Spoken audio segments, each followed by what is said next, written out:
नमस्कार दोस्तों, मेरे YouTube चैनल शिक्षाप्रद कहानियों में आपका स्वागत है।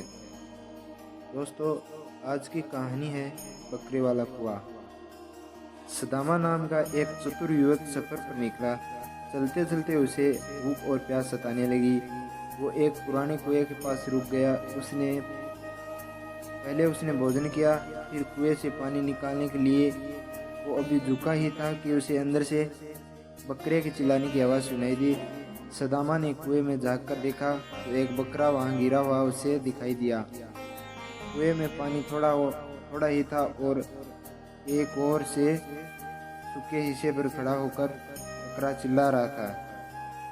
सदामा अपने साथ एक रस्सी लेकर कुएं में उतरा और बकरे को रस्सी बांधकर उसे कुएं से बाहर खींचने लगा। उसी समय कुआमा नामक एक सौदागर वहां से गुजर रहा था।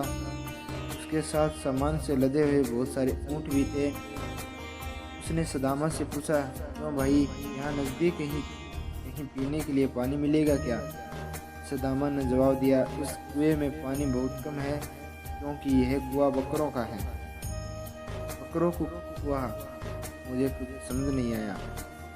वाह जी वाह, इतनी सी बात भी आपकी समझ में नहीं आई? बकरों के कुएं का मतलब है जिस कुएं से बकरे निकलते हैं, ऐसा कुआं। चतुराई से बात को न कर सदामा ने रस्सी खींच ली और बकरे को बाहर निकाल लिया। सौदागर ने जब कुएं से बकरा निकला हुआ देखा तो अचंभे में भरकर कहा, यह भी खूब है भाई, मैंने तो कभी ऐसा कुआं नहीं देखा। और कुएं से निकला यह बकरा भी खूब मोटा ताजा दिखाई दे रहा है। हाँ, यह चमत्कारी कुआं है। इस प्रकार के कुएं बहुत कम पाए जाते हैं। और आप किस प्रकार बकरे निकालते हैं और यहाँ बकरे बन कैसे जाते हैं? बिल्कुल सीधी बात है। रात को एक बकरे के सींग इसमें डाल देने से दूसरे दिन पूरा बकरा तैयार हो जाता है। फिर मैं रस्सी से खींचकर उसे बाहर निकाल लेता हूँ।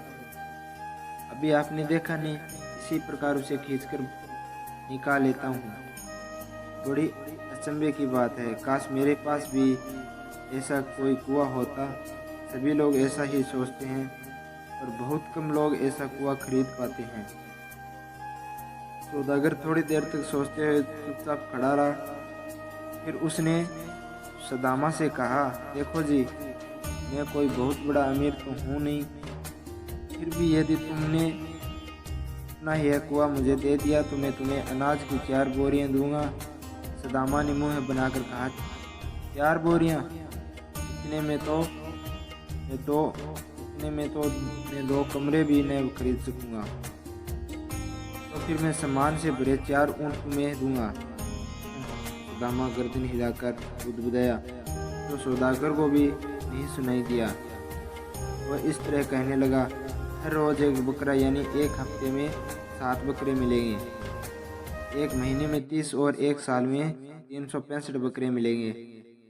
सौदागर ने जब सदामा का हिसाब सुना तो सोचा कि कुआं खरीद लेने में ही फायदा है। सौदागर ने कहा, अजी मेरे ऊँट तो देखिए, ऐसे मजबूत ऊँट बहुत कम पाए जाते हैं। फिर भी आखिरी बात कहता हूँ कि मैं 6 ऊँट तुम्हें दूंगा।